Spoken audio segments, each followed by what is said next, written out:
will be instructing me in what's called EMDR therapy. And this will involve me tapping my body at certain points, closing my eyes, and doing some breathing exercises. So when she directs me to do these things, I would like you to also do them, if that's okay. I hope you enjoy the performance.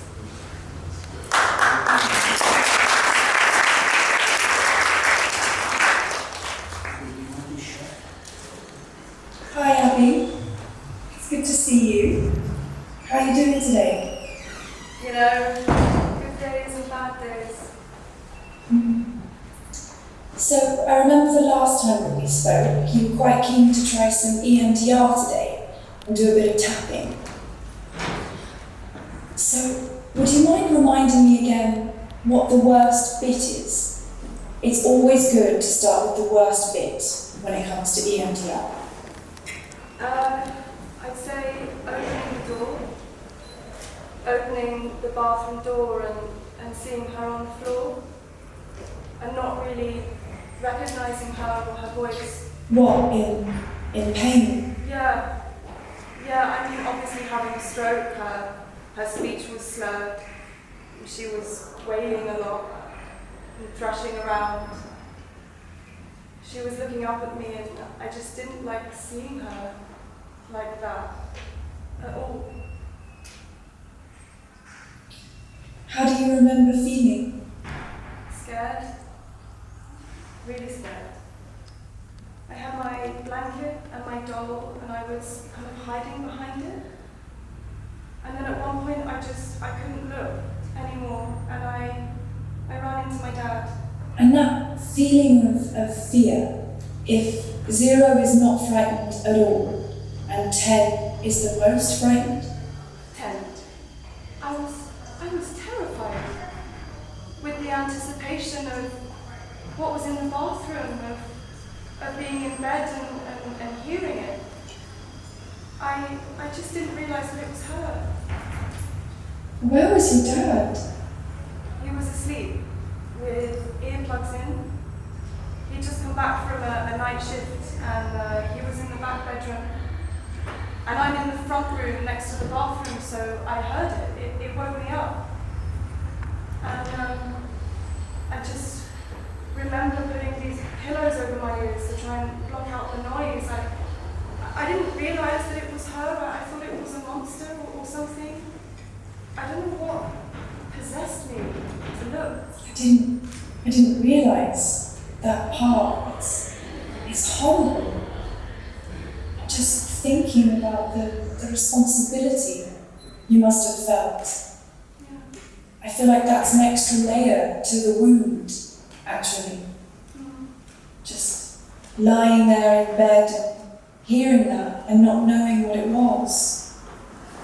And that's interesting, isn't it? That you got up and you went into the bathroom rather than going into your mum and dad's room. Yeah. Okay, so if you could just uncross your legs and put your feet on the floor, just like that.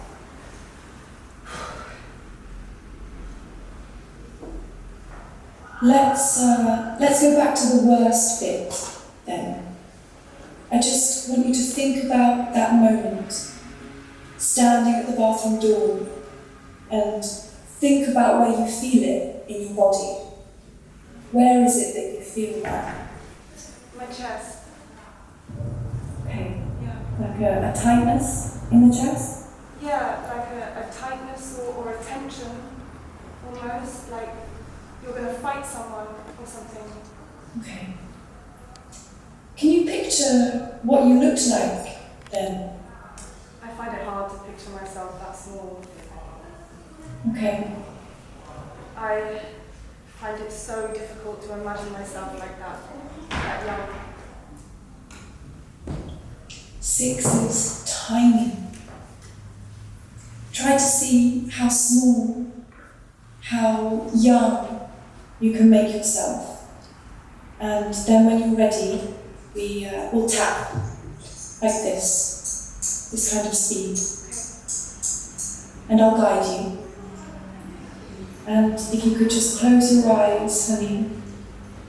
And yeah, when you're ready, just picture yourself at that bathroom door. can start tapping.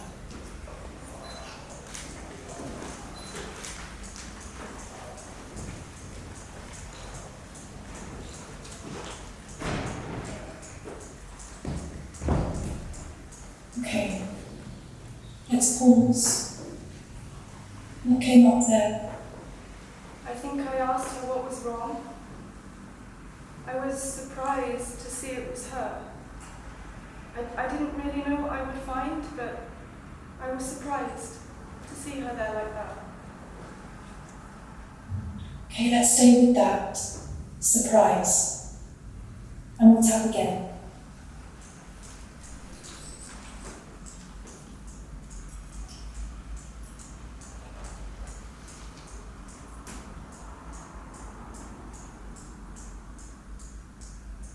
Okay, let's pause. What came up there? She was trying to say words that weren't really forming. I couldn't understand her. She was trying to say my name, but it sounded really funny. And she was looking up at me and reaching for me, but I just couldn't touch her. I couldn't bring myself to walk towards her. Okay. I'd like you to concentrate on her sounding funny and not like herself. And then we'll tap again.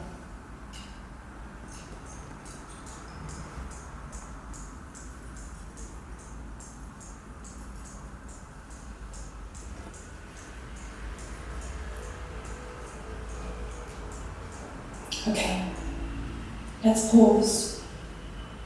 What came up then? I froze. I didn't believe that it was her, really. And then I just ran. I ran into my dad and I told him that something was wrong with Mum. Okay, let's concentrate on your freezing. And we'll tap again.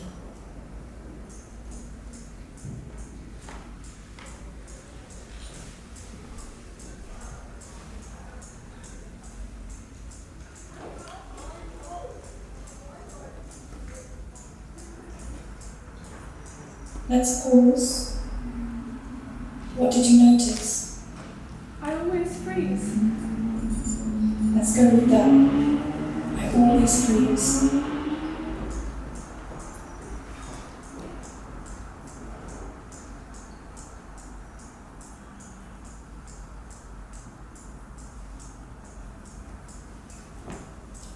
Okay. Let's pause. What came up there? The bus. The man, when he touched me on the bus and the train. And there were too many people in the way, so I couldn't get away from him. And I should have said something, but I couldn't. I stayed silent.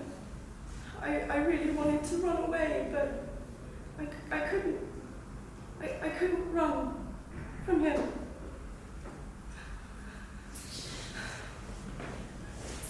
Let's go with that. I couldn't run.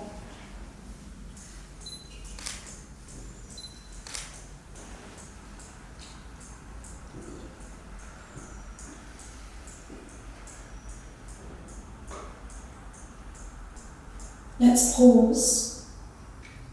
What came up then? The tent at the festival. When I woke up and that man was on top of me and I ran.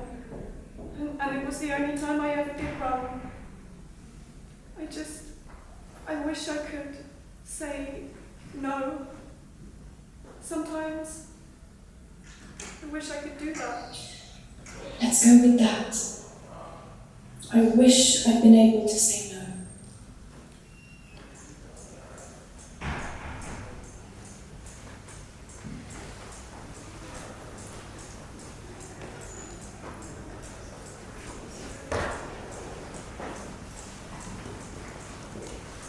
Okay, let's pause.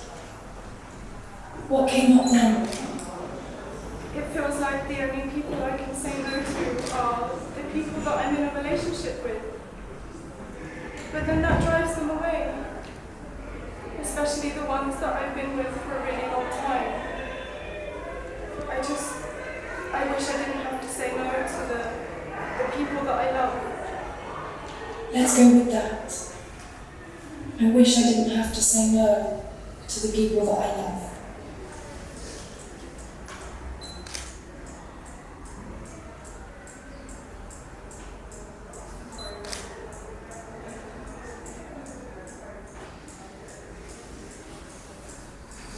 Okay. Let's pause. What came up then? I wish I wasn't triggered by the people that I love, but I get frightened sometimes, and I don't know why or where it comes from. And then strangers touch me and I just let it happen. I freeze. And then I lose the people I love anyway. It feels like I can't really win. Okay, let's go with that. I feel like I can't win.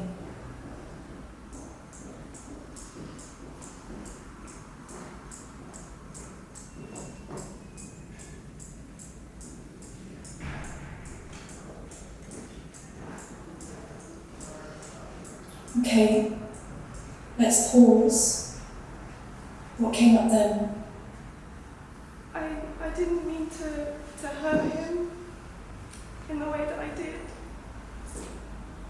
I feel so ashamed for hurting him like that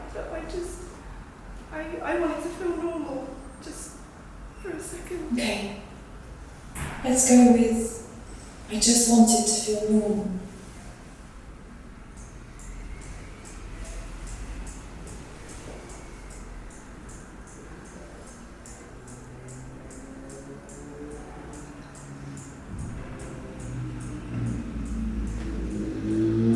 Let's pause.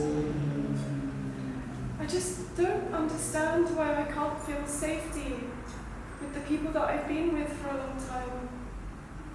Why that only seems to come with new people.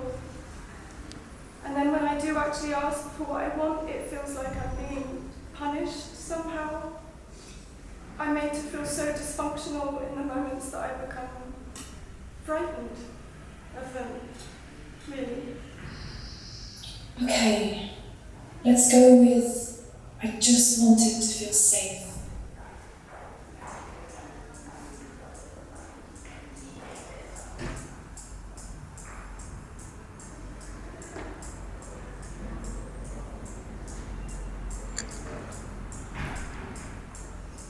Let's pause. Sometimes I just want to be in somebody's arms, to have their arms wrapped around me, and mine around them, and just to be right there next to their chest and not have to do anything else afterwards. Okay, let's go with that. I want to be held.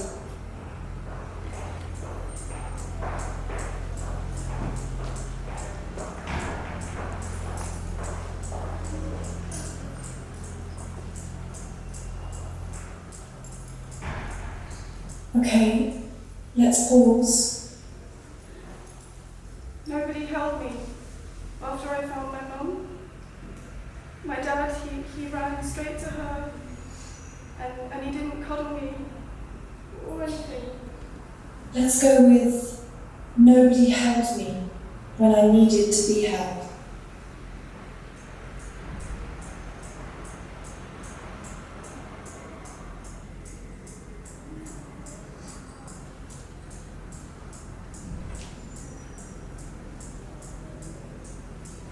Okay, let's pause again. I don't know how to hold myself. I wish I knew, but I don't know. Let's go with that. I don't know how to hold myself.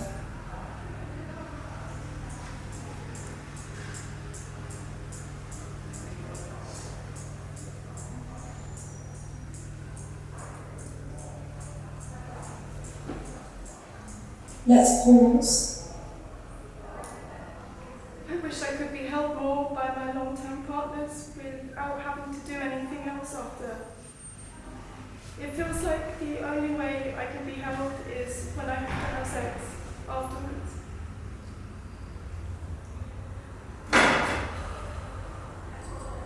Okay, let's go with that.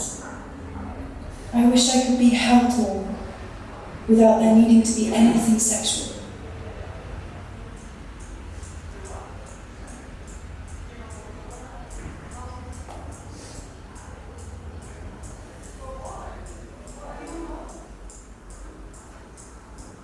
Okay, let's pause.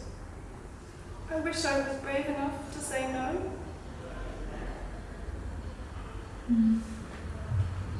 Okay, let's go with that. I wish I was brave enough to say no.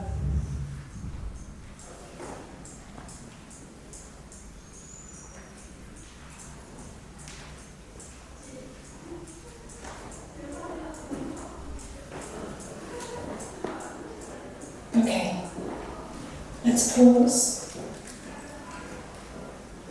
I don't really understand what bravery is. When the paramedics came, they gave me a teddy bear and they told me that I was really brave.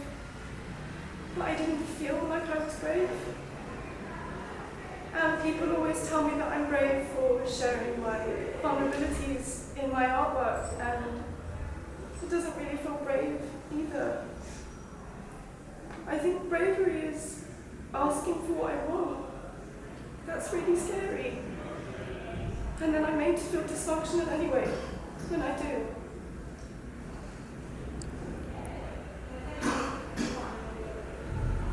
Okay, let's go with that. I'm not sure what bravery is.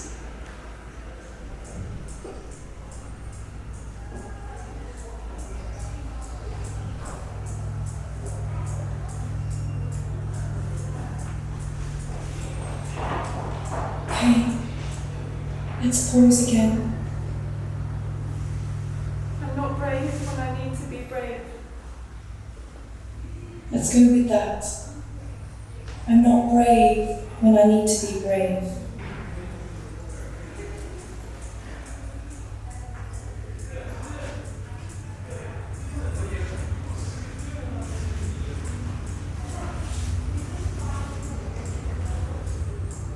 Let's pause. I never call people out when they shout things at me in the street or when they touch me in a way I don't want to be touched. I just let it happen. I put my head down and I pretend I don't hear it, that I don't feel it. Whenever I see those sexual harassment posters on the tube, I get so triggered. I wish I had the courage to say no.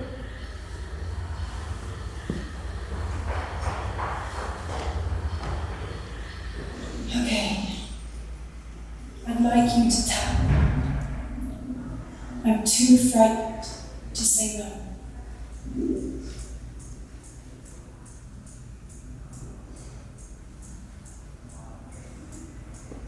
And just pause. And let's take a deep breath.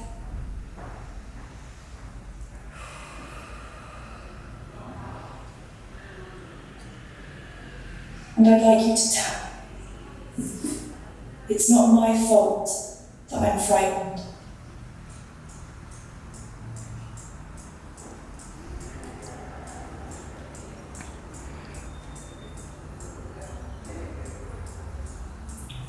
Okay, pause. And let's take another deep breath.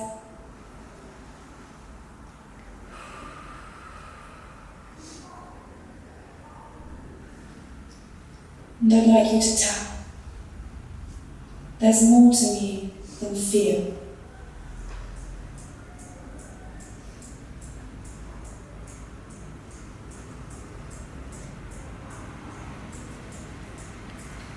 And pause. Take another deep breath.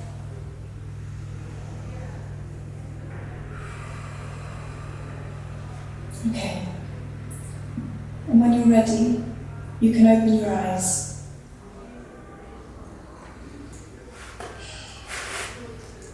That was a lot, wasn't it? Yeah. Did anything surprise you that came up? I think I'm always surprised by how much I'm affected by my mum. I think what really struck me was how intimacy for you in a long-term relationship is about being held. And it's very interesting when you said about finding it difficult to ask for what you want. I kind of felt like you were just asking to be held, just to be seen. And then the punishment was that you were made to feel dysfunctional. You know, why didn't you want to have sex? Why do you need this closeness? Why do I need always to be in your field of vision? I think in a longer term relationship, that little girl part really comes out. And that part wants cuddles. It wants to be held. And mainly, it wants permission not to have sex. Whereas I think in the beginning somehow, that little girl part can be put at bay. When it's someone new, it's like, oh, brilliant, I can feel that again. And you're more in your head, more in your body a bit as well, but in a way it's okay sometimes to just be having sex. Because you're not expecting intimacy. And I know it feels intimate because sex by default, you know, there is an intimacy involved, but not an intimacy in the way that you need it. I think that sex is a substitute, almost. I think you get let down somehow by the intimacy being slightly out of reach.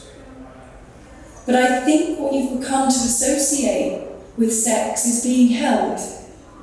But I don't really think you can begin to express what you need from someone until you've been with that person for a long time. That little girl needs safety for her to come out and say, you know, I don't really want sex. I just want to be held.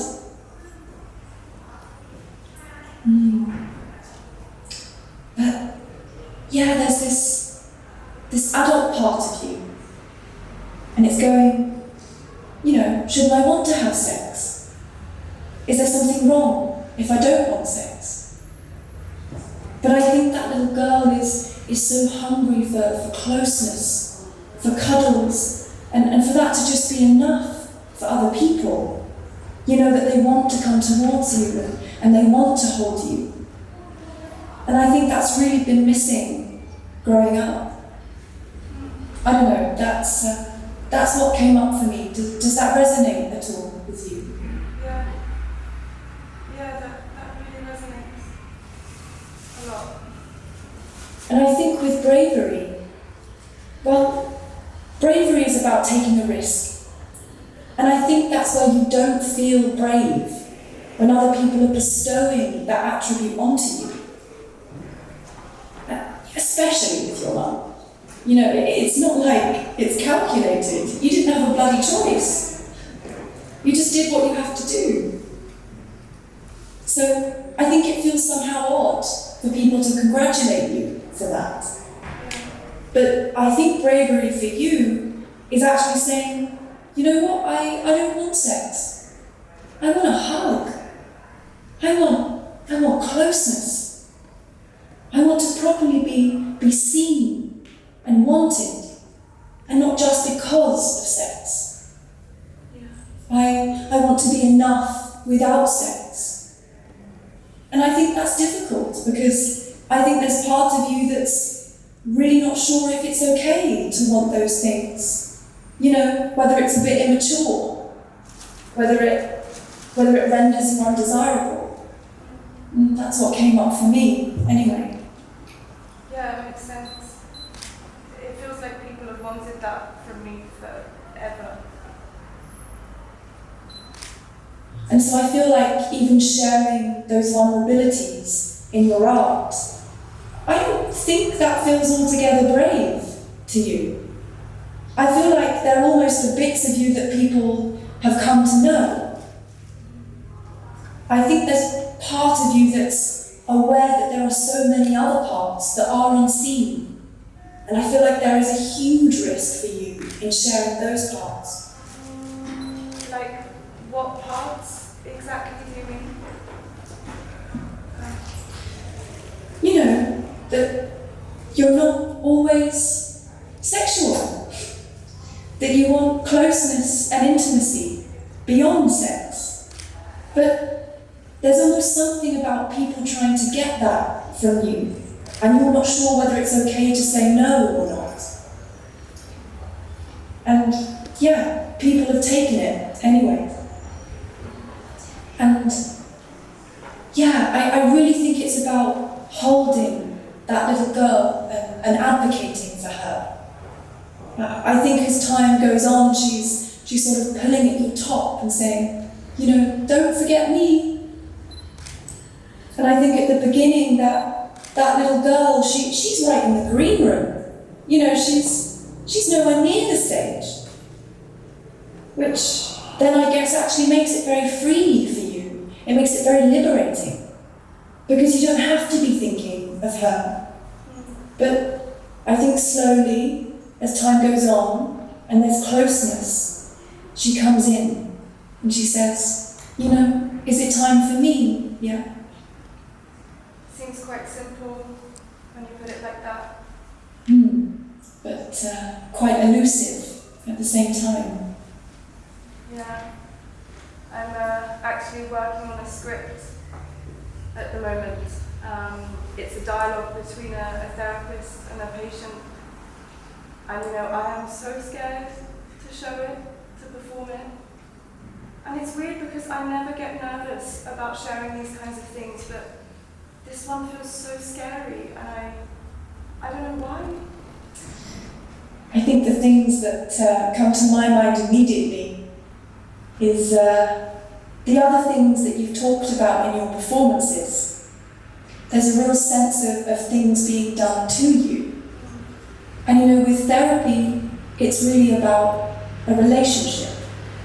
And there's really no overt horror to it. Yeah, so I think again there's this intimacy that's involved in a therapeutic relationship. And if we're talking about feeling held, well, you know, I hope that you do feel, metaphorically at least, held by me. Yeah. And yeah, I wonder if that's where it feels frightening. I think that little girl is probably in the room. It's one of your most vulnerable parts. I think very few people get to see her. I wonder if that's part of why it feels so scary. Yeah, probably. But they'll meet her soon, I guess. Maybe. Indeed.